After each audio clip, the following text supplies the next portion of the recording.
Fala, águias! Sejam bem-vindos aí ao segundo episódio da resenha do Manual do Gerente Águia. Hoje a gente vai falar sobre a página 2 e 3, né?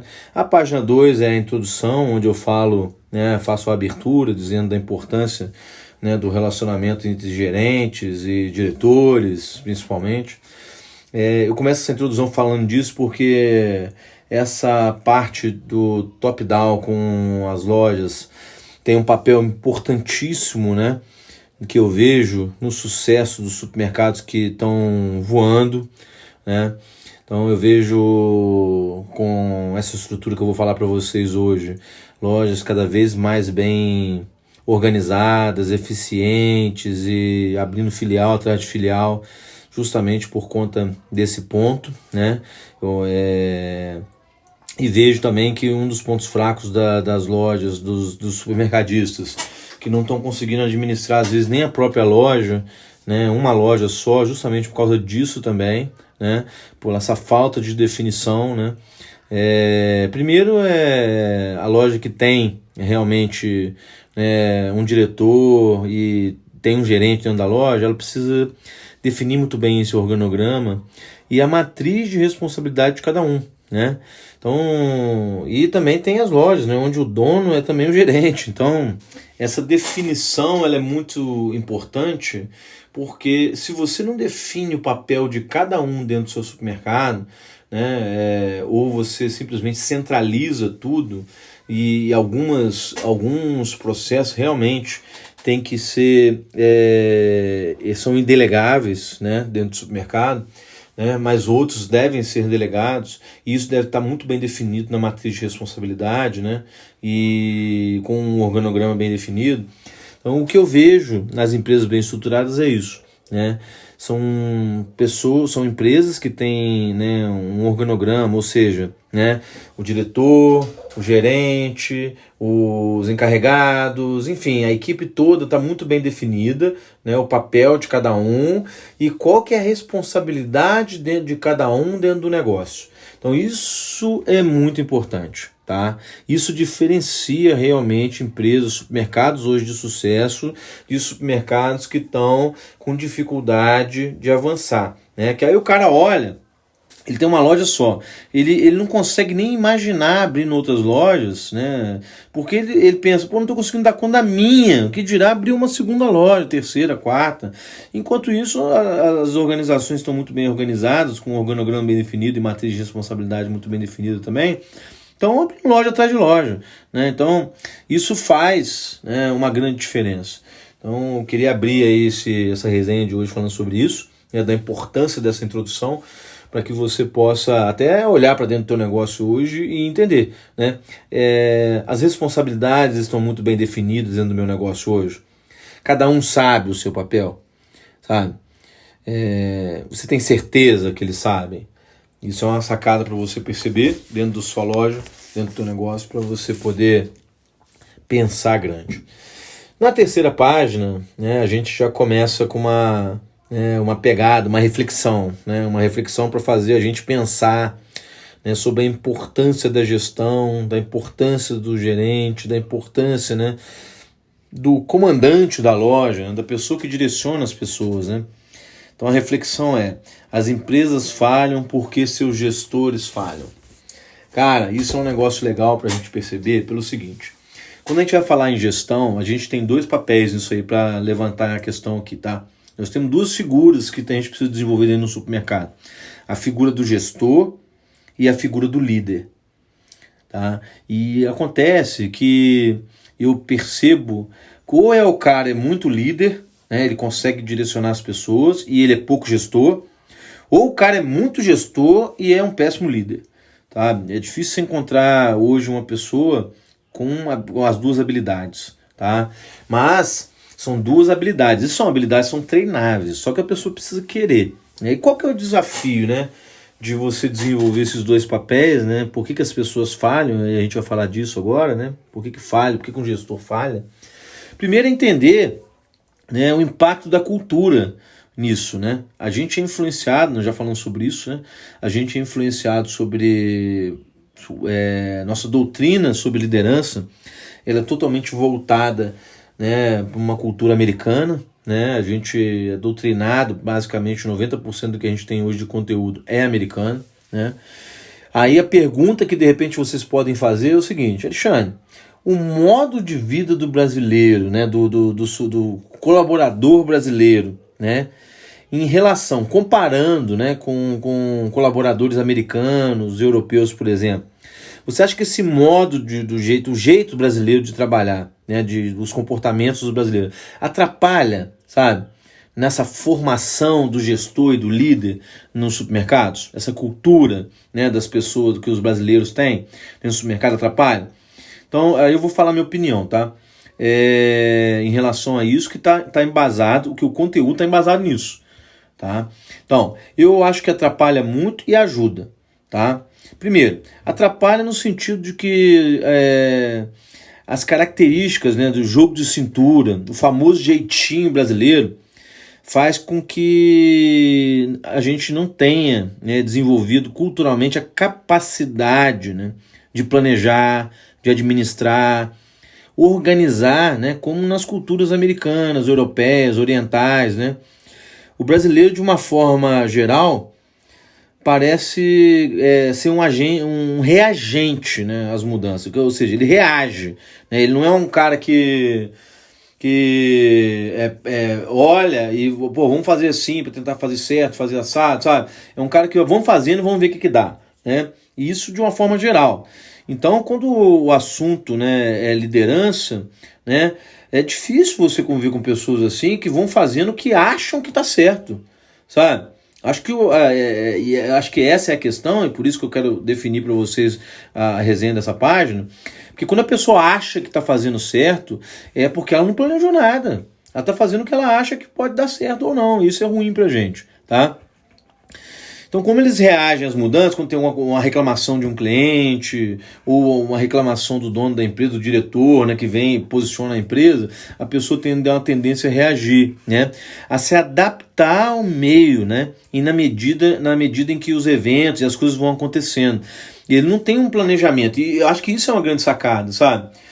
Não que a cultura americana, oriental ou europeia estejam errados, não é isso. É porque eles são potência porque eles planejam os passos, o passo a passo, sabe? Não é igual a gente que reage às mudanças. E nossa cultura dentro do supermercado hoje, principalmente nos pequenos supermercados que não têm um organograma, uma matriz de responsabilidade muito bem definida, são empresas altamente reagentes, sabe? São empresas altamente, sabe? Que estão se adaptando ao meio, que não tem um planejamento, né? Elas vão se transformando de acordo com o que vai acontecendo. E isso é muito ruim, né? Porque você não consegue prever, a sua previsibilidade em relação ao futuro é muito pequena, né? Então, quando eu planejo, a chance de eu tenho uma ideia do que eu quero que aconteça. Pode não acontecer o que eu planejei, mas pelo menos eu vou ter um caminho para seguir, né? E quando as coisas são muito assim, né? Vamos dizer assim, do ponto de vista de se adaptar ao meio, né? A gente se torna uma pessoa muito de improviso, né? Isso é ruim pra gente. Eu acho que o improviso atrapalha. Então, acaba gerando o quê? Por a gente ser um agente, a maioria dos colaboradores brasileiros serem pessoas que se adaptam, né, ao ambiente que está acontecendo, não planejam, né? Eles não possuem uma postura muito proativa. Então você acaba caindo lá no comportamento, né? As ações que essa galera faz geralmente são corretivas. Isso aí entra o negócio. Se o cara for líder, mas não for gestor, ele também está nessa de se adaptar ao meio, né? Então ele provavelmente não vai provocar uma ação corretiva se não vier uma ordem de cima, né? Ele vai se envolver com o meio. Isso também é outra coisa muito ruim pra gente. Enquanto o gestor implementa as correções, né? Porque o gestor, ele tá olhando os números, ele tá olhando os dados, ele sabe o caminho que tem que seguir. Então o gestor, ele não é muito bem visto. Então a grande sacada é essa. Você tá numa cultura onde as pessoas reagem aos estímulos, né? Se adaptam ao que está acontecendo, ao meio. E o líder, né, ele vai ter um papel positivo nisso, né? Porque as pessoas estão ali, não, como é que faz agora? Não, vamos lá, vamos fazer, vamos motivar, vamos transformar. Ele faz as pessoas ficarem animadas. Aí o gestor vem e fala, gente, mas vocês estão fazendo de forma desorganizada. Vamos parar, vamos respirar? Respira. Vamos respirar. Eu tô com uma informação aqui que é importante. Vamos começar por isso aqui. Aí todo mundo, pô, mas o cara vem e tira a animação da gente, cara. A gente tava animado de fazer assim, fazer assado. Pois é, mas a chance de dar errado que vocês estão fazendo é muito grande. Aí o cara fica melindrado porque o gestor tá falando o melhor caminho, porque o líder que tá lá, que tá fazendo todo mundo sorrir. Vamos lá, gente, vamos tocar, ótimo, beleza. Mas a maioria do evento é voltado pra cultura, gente. Por que funciona a liderança lá fora? A cultura norte-americana, o norte-americano em si, é um cara que planeja antes de agir. Sabe? Por isso que ser líder lá é mais fácil. Por isso que você pegar uma doutrina americana e estudar é muito mais simples. Sabe? É diferente a cultura, né? Então, como a gente não possui uma postura muito proativa, né? Para gerar ações, né? Geralmente as ações são altamente corretivas, né? Isso acaba gerando pouco impacto, né? As tomadas de decisões, né, em uma perspectiva de horizonte, tem um tempo muito curto. Sabe? Salvo alguns raros exemplos individuais, né? O colaborador do supermercado do varejo brasileiro, ele é muito passivo, permissivo, acomodado, sabe? Ele acaba se dobrando as regras por medo, sabe? Para buscar a zona de conforto. Por outro lado, essas mesmas características culturais, sabe, permitem o desenvolvimento de outros traços que não se veem nas culturas norte-americanas, orientais ou europeias, sabe? Por exemplo, o envolvimento emocional com as causas organizacionais, né, bem trabalhadas e comunicadas, né, que podem permitir um alto nível de fidelidade, né, com esse mesmo jogo de cintura, né, para criar, né, formas diferentes de contornar os obstáculos, as dificuldades, né, para alcançar objetivos em que essa pessoa acredita. O grande desafio que eu vejo dessa coisa é saber se aproveitar, sabe? Saber se aproveitar dessa falta, saber usar esse jogo de cintura a nosso favor, sabe? Seguindo regras, sabe? Pelo brasileiro, né, pela nossa cultura que a gente vê no dia a dia, que é um desafio, né, ser uma cultura muito, como eu disse, muito passiva, né, muito permissiva e acomodada, o colaborador brasileiro acaba se dobrando as regras, sabe? Muitas vezes entrando no ouvido e saindo no outro, falando que vai fazer, mas não faz, justamente por causa da postura acomodada. Então muitos projetos morrem dentro do varejo, né? E por isso que eu acho que o tema da reflexão é esse, as empresas falham porque seus gestores falham, porque quem é líder, né, na verdade está motivando as pessoas a seguirem o improviso, né? Vamos fazendo de improviso, né? E o gestor, que tem um papel de direcionar, muitas vezes não é bem visto porque ele quer implementar padrões, né, para que sejam seguidos, e o líder, né, e por ele não ter liderança às vezes, e o líder às vezes que tem essas duas composições, às vezes tem empresa que tem um gestor, que tem uma figura mais direcionadora, e tem um líder, né, e a gente tem que saber o nosso papel e qual que é o nosso ponto fraco para a gente ter os dois. Se eu sou líder, eu preciso melhorar como gestor. Se eu sou gestor, eu preciso evoluir como líder, sabe, justamente para eu poder me adequar a essa cultura e transformar essa cultura em oportunidade, sabe? E eu desenvolver uma cultura própria dentro do meu negócio, sabe? Pra gente poder evoluir. Aí entra a questão, vamos lá, dentro dessa página, né, eu digo assim, se não existissem os gerentes, né, todas as orientações e determinações da empresa sofreriam prejuízo, né, à sua execução. Então, se não existisse o gerente, tá? O gerente, eu não estou falando do líder, tá? Se não existisse o gerente, todas as orientações e determinações da empresa sofreriam prejuízo, tá? A sua execução. Por quê? Porque um líder, muitas vezes, justamente por ele ser um cara motivador e fazer as coisas baseadas no achismo, né? Porque geralmente um líder que tem pouca visão gerencial, um cara muito, vamos dizer assim, inspirado, né, muito comunicativo, bom de relacionamento. É uma pessoa que não tem dificuldade de acessar dados, sabe? Ele valoriza muito o emocional. Então, ele às vezes, ele se perde até na verdade, porque como a verdade, os números não mentem, como ele acessa poucos números, ele não consegue convencer as pessoas, né, com dados que vão levar a cultura a ser uma cultura de mais assertividade. E a gente acaba continuando no achismo. Então, um dos maiores erros que eu vejo hoje dentro dos supermercados é justamente na parte de execução, né, de acessar dados para buscar a verdade e fugir do achismo. Tá? Para direcionar as pessoas com a verdade. Para direcionar as pessoas com um planejamento, um mínimo de planejamento, para que a cultura, a pessoa que está ali, que foi moldada, né, culturalmente dentro do nosso país, dentro da nossa cultura, a achar que o planejamento é uma bobeira, né? A achar que ali, não, aqui nessa empresa eu preciso planejar. Aqui eles gostam que você planeje antes de agir. Disseminar isso, tá? O segundo ponto que tem nessa página é a função do gerente águia é treinar seu pessoal no trabalho. Portanto, ele não pode ficar reclamando de ocupar muito o seu tempo com isso, achando que o quadro de pessoal muda demais.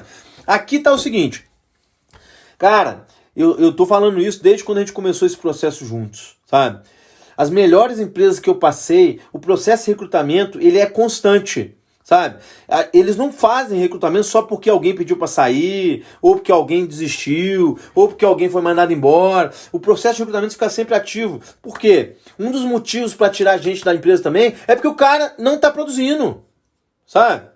Então é um processo que até montar o time, uma hora vai diminuir isso, lógico. Quando você tiver com o melhor time, sabe? Quando você conseguir montar o melhor time, você vai poder diminuir esse ritmo. Mas enquanto você não tiver o melhor time na sua loja, você não pode parar. A busca tem que ser constante. E o gestor, ele não pode reclamar da sua cultura ser assim, sabe? Ele tem que continuar sempre treinando as pessoas com o objetivo de ter as melhores pessoas, com o objetivo de ter o melhor time, sabe? Um gerente águia quer o melhor time, então ele não para, ele insiste, porque dentro de uma cultura, igual eu falei para vocês, né, de muita gente, né, passiva, né, o colaborador brasileiro tem essa posição, né, se você não for lá e ficar cutucando o cara para fazer, ele não faz, muitas pessoas, não estou generalizando, mas tem muita gente assim. Muita gente que permite receber ordens, né, sem nem saber se está certo ou se está errado, acomodado. Infelizmente a realidade é essa. E a gente precisa de gestores que não parem a busca, sabe? Que tem pessoas boas, mas precisa buscar, sabe? Agora ficar com a mentalidade, não, aquele ali tá ali, cara, mas é tão difícil de arrumar gente que eu prefiro ficar com aquele ali do que ficar buscando. Cara, eu tô falando para vocês, é experiência de vivência em várias empresas. As melhores empresas conseguem. E elas estão lá em cima, são referência, porque a busca delas é constante.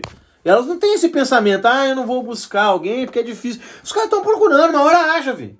Uma hora acha. É igual aquelas imagens que o cara tá escavando, sabe? Pra achar um diamante, aí um desiste e o outro que continua acha. Uma hora acha uma pessoa diamante. Tem que continuar escavando, tem que fazer. Isso vai gerar pressão, sim. Então, o gerente águia, ele é um cara que tem muita inteligência emocional para entender que ele tem que formatar a cultura do supermercado dele. Uma cultura de resultado. Uma cultura, sabe, para fazer funcionar os conceitos de liderança norte-americano. Sabe, aqui para trabalhar tem que ter um mínimo planejamento, filho. Tem que planejar. Aqui a gente administra as coisas, a gente organiza as coisas pra agir, sabe? Vai fazer um festival de pizza, bota a pizza num pedaço em cima de uma mesa toda suja, sabe?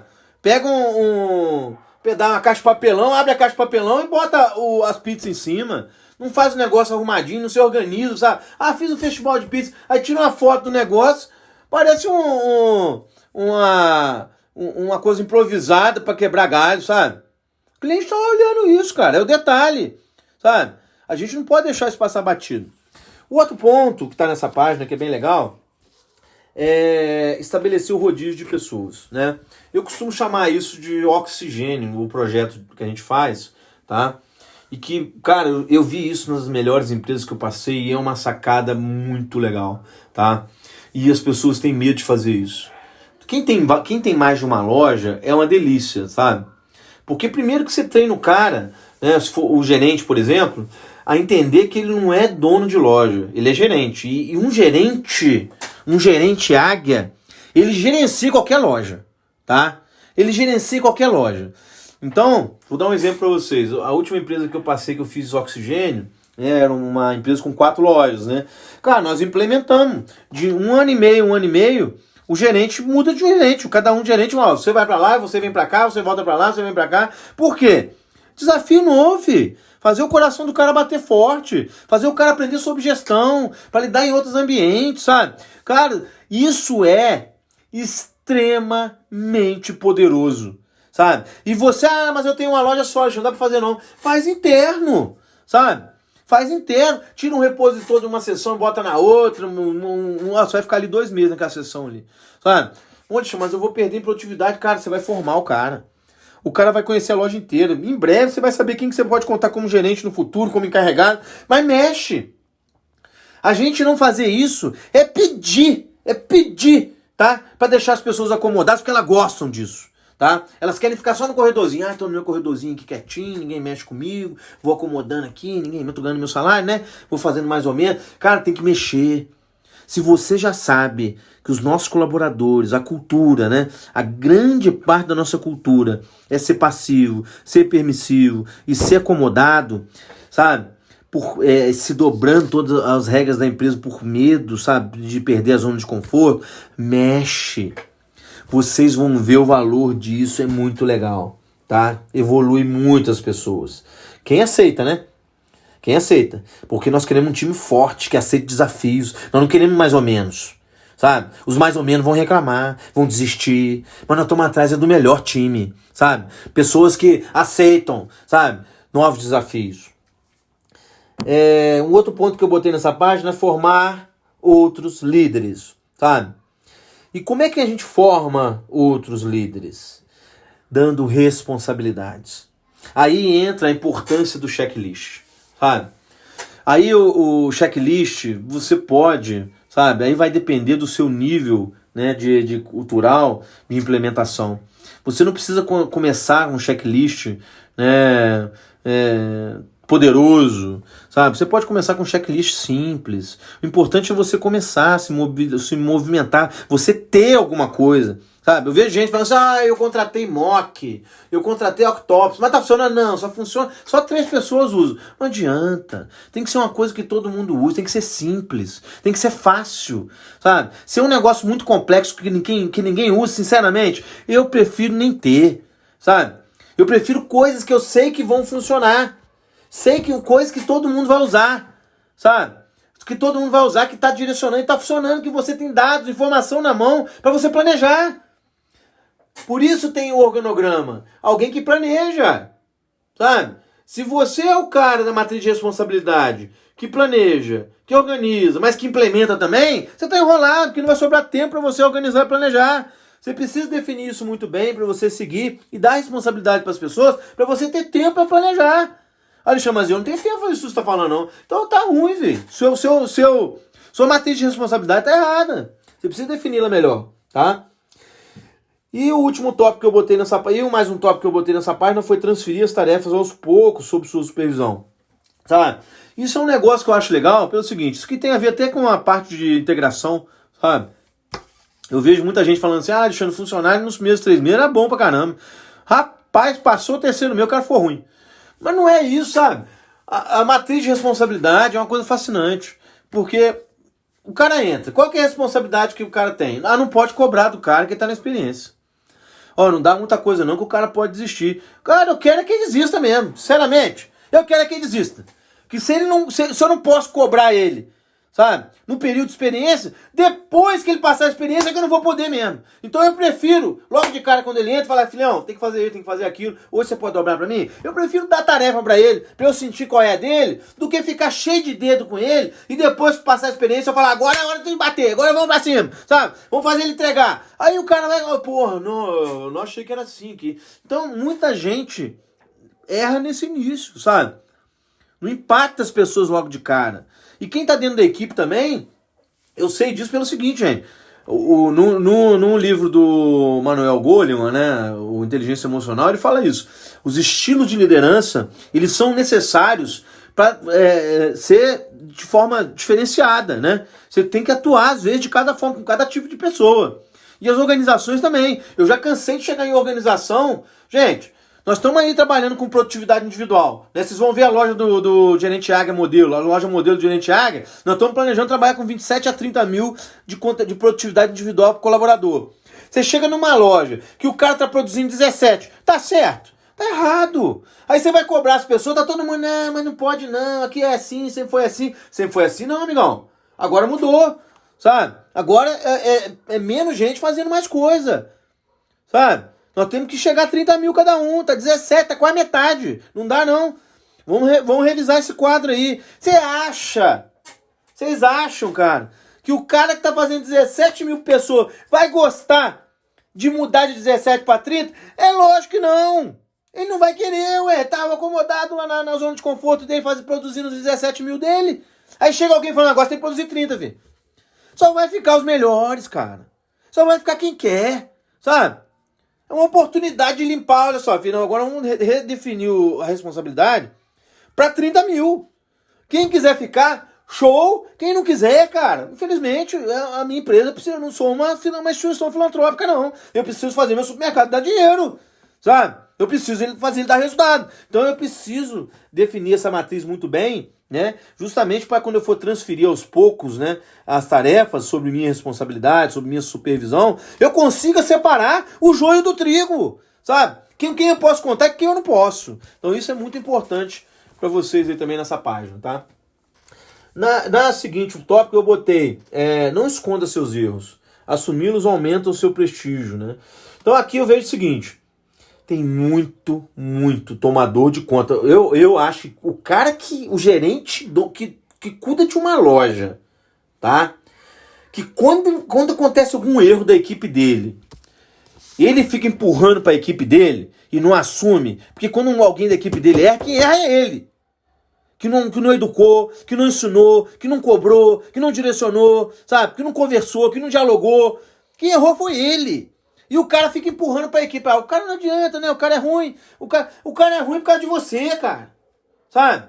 Seja humilde pra admitir isso. Seja corajoso pra bater no peito e falar, cara, eu preciso montar uma equipe forte. Se eles estão errando, a culpa é minha. Assume, cara. Você vai criar poder, você vai criar autoridade gerencial, você vai voar igual uma águia. Agora que não dá, é pra você ficar de conversinha botando a culpa nos outros, cara.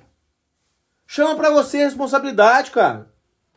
O outro tópico é não seja um gerente passivo, sabe? Aí o que eu vou falar pra vocês é o seguinte, tem muito gerente que tá vendo o erro acontecer.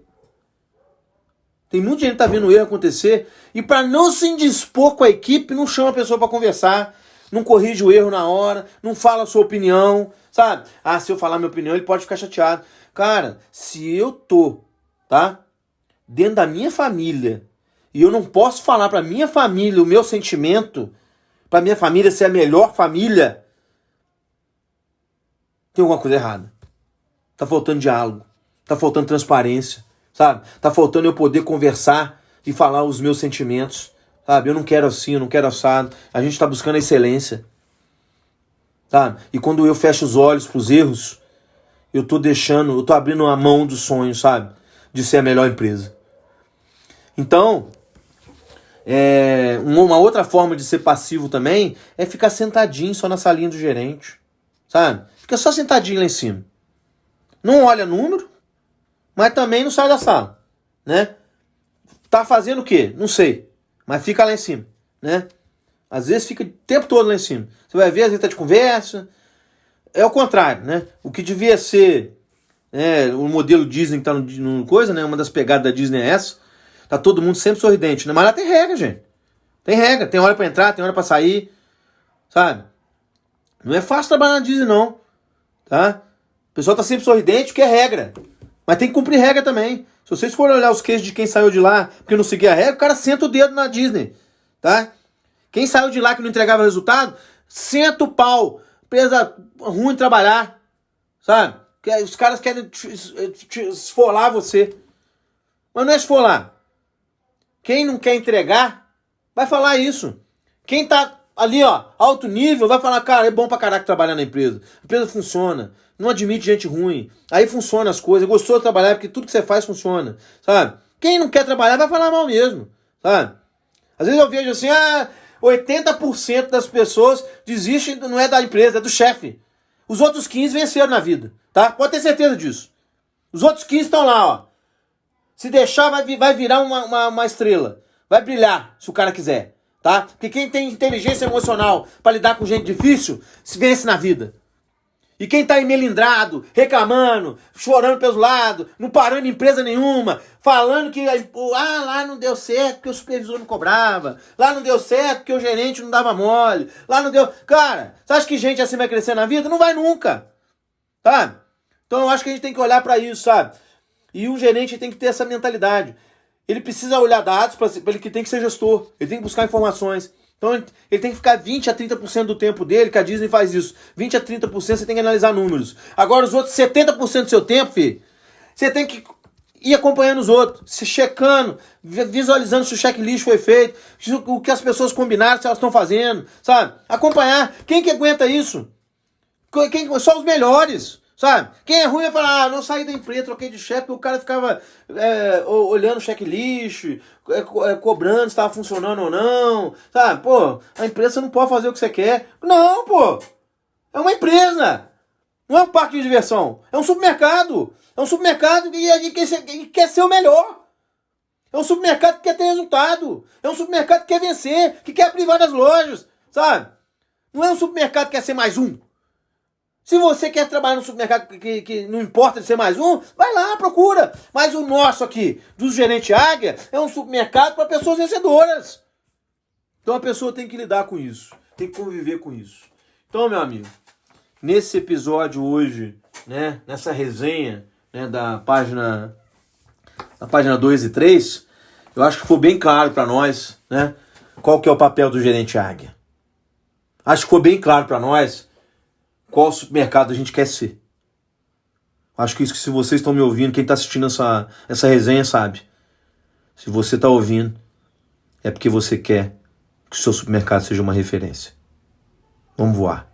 Abraço.